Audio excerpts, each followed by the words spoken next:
Right, in this video, another property one, I want to talk about something I get asked all the time, which is how can I find investors for my property business? And really, that's the wrong question to be asking. And I don't see a lot of people share the ideas I want to share in this video when it comes to how to find investors, but we'll get into that. But the reason it's such a question, something that's asked so much, is because for a lot of people in their property business, finding investment and getting investors is really that last key they need to unlock scale in their business. Because when it comes to most property businesses, whatever the strategy, whether it's deal sourcing, rent to rent, service accommodation, whatever it is, developments, the bottleneck is rarely finding the deals. The bottleneck comes trying to fund and finance those deals, because in the property business, it's not finding deals and the deals are out there. It's not an infinite supply, but there's a lot. Where the bottleneck is funding it, because you only have so much capital. You can only allocate so much of your own capital to those deals. If you really want to unlock scale, you need to be taking on investment in order to scale up, make that happen, finance those deals that you're bringing in. And we're not going to talk about scaling in this video. I'm going to save that for another video. We're not going to talk about how to actually structure deals with investors and the legal process behind it, and how to structure the different partnerships and types of investment. This video is all about reframing in your mind how to actually acquire investment, how to actually find investors and really pitch for that investment and obtain that investment to allow you to do those things.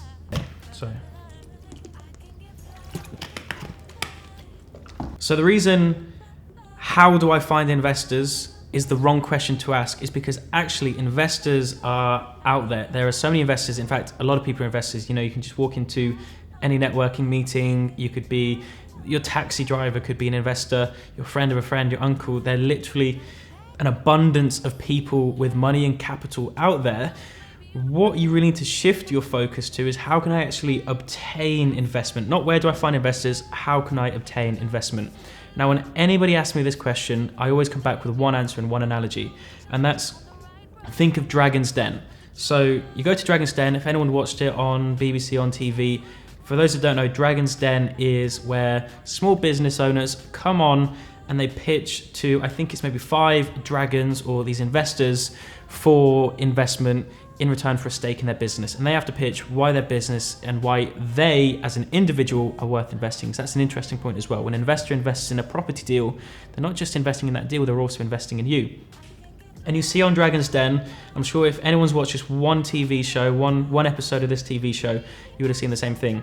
An investor comes in, a business owner comes in to pitch to the investors, and there are some people that come in with a relatively good business, but end up walking out with no investment. And it's not because they couldn't find investors, it's because they couldn't obtain the investment. And that's the point I'm trying to make here. It's not about finding investors, because investors are everywhere. It's how to obtain investment.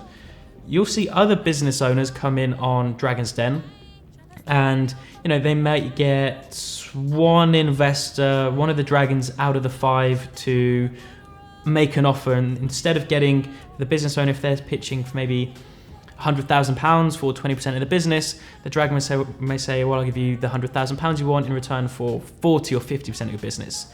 And so because that's the only investor, that's the only really offer they have, a lot of time the business owner, they may take the offer, they may not, but if they do, they often leave the room without the ideal scenario for them, without the ideal outcome. Now, once in a while, there'll be a business owner that comes in, has this amazing business, this amazing product or service, knows his numbers, is a really likable guy, and he'll have sometimes 2 or 3 investors fighting over him. There'll be all 5 investors wanting to invest in his business. Now who's got the power in that scenario? Now the dragons are trying to pitch to the business owner why they should take the investment from them, why they should be the dragon that they choose to go ahead with. And there'll be some animosity between the dragons. They'll be fighting over each other, and the business owner's got all the power in that negotiation to pick either 1 or 2 or multiple dragons that they want to go with. And they'll always walk away from that room with the investment they wanted, selling the equity in their business they only wanted to sell, or sometimes even with an even better deal than what they wanted. And so point being is that when it comes to finding investors, when it comes to working with investors, one, you want to be coming from a place of abundance. You want to have investors fighting to work with you. And this can be achieved in many different ways, because when you're coming from a place of scarcity and you've got one investor, you're just going to do everything on his terms. And he may not even be an investor you want to work with. But if you've got a good product, and in the property space, a good product is good deals that stack up, and you can articulate that well, then investors are going to be much more happy to work with you. And when I say articulate it well, that's one of the most important things, because having good deals is one piece of the puzzle. You need to be able to articulate to an investor who may not be clued up with property, may not understand the jargon or terminology, why that's a good deal. You need to know your numbers. How many times have you watched Dragon's Den and the dragon's asking questions to the business owner, and the business owner can't answer the questions because they don't know the numbers? And who wants to invest in someone like that doesn't know simple numbers? So you need to know your numbers. You need to be able to articulate clearly why that deal's worth investing in and why that investor should work with you. Now, I could also go into a whole other spiel about how to actually get in front of these investors, because yes, obtaining investment is one thing. You do need to be able to get in front of these investors as well. And a lot of people that talk about social media, and social media is great. You've only got to look at what Grant Cardone has done with Cardone Capital. He's built almost a $2 billion real estate empire with Cardone Capital, purely funded from investors through social media. Social media is one, networking events is one. There's many different ways, and that's not a video I'm going to do now on how to get in front of those investors, because there are a load of other videos out there. But this is just one thing I've not heard enough people talk about in this space. And so the outcome I want from this video for you watching as someone trying to obtain investment is get really good at finding great deals. Not just average deals, not just good deals, but great deals. And then know the numbers, learn to articulate that in a way that's clear, that's precise, that anyone can understand. And then investors are going to be far more likely to work with you. And that may mean having investor packs that clearly show the numbers. It may mean having quotes to back it up from contractors. It can mean many different things, but literally the purpose of this video, this is just a short video, is to reframe in your mind. It's not a question of how do you find investors. That's not the problem. The question you need to be working on or finding a solution is, how can I obtain investment? And really that's the thing you need to be focusing on. And so really, just to finish this video off, just to give you an insight into sort of what investors or potential investors are looking for when they're investing in property deals, it really comes down to what's the ideal outcome for them. If they're going to put money in, what are they going to get out, and what security do they have? And so they need to know exactly what you're acquiring the deal for, what are the costs going to be, and then what's the return going to be, and why, and back that up with evidence. But also, you've got to think, what's in it for them? What's in it for the investor? Because ultimately, that's what they want to know. If it's their money they're employing into you and investing into you, it's what are they going to be investing in? What are they going to be getting out? It's as simple as that. And too many people can't answer questions clearly.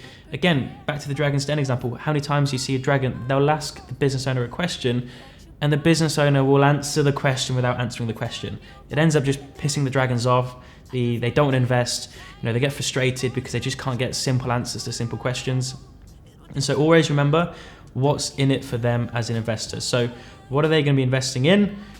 What security do they have? So are they going to get a first charge on the property, a second charge, a personal guarantee? What's the equity in the deal in case something does go wrong? Do they have shares in the company? Is it an SPV? How much of what's the sort of leverage on the deal in terms of what's the debt from other lenders, things like that, and also timeframes. So if they're going to be putting money in, not only what money they're getting out, but in what timeframes. So working with investors is a huge topic. We've got to talk about FCA regulation, we've got to talk about legal structures, we've got to talk about how to actually the different kinds of joint ventures and investment types. So that's the point I wanted to get across in this video. Again, a bit of a short one. Now, I'm going to be making more property videos as I discussed in the last one. So if you want to comment below what you want to see, what topics you want me to cover. I'm also going to do some more lifestyle stuff as well. You can check the links in the description if you're interested in joining any of my paid programs. There is a link to a free training there which you can watch. At the end of the free training, you can make a decision if you want to become part of the paid program or not. Worst case, you're going to learn something. So comment, like, subscribe, do what you need to do, and I look forward to seeing you guys on the next video. Little did you know I can get fly, fly, fly.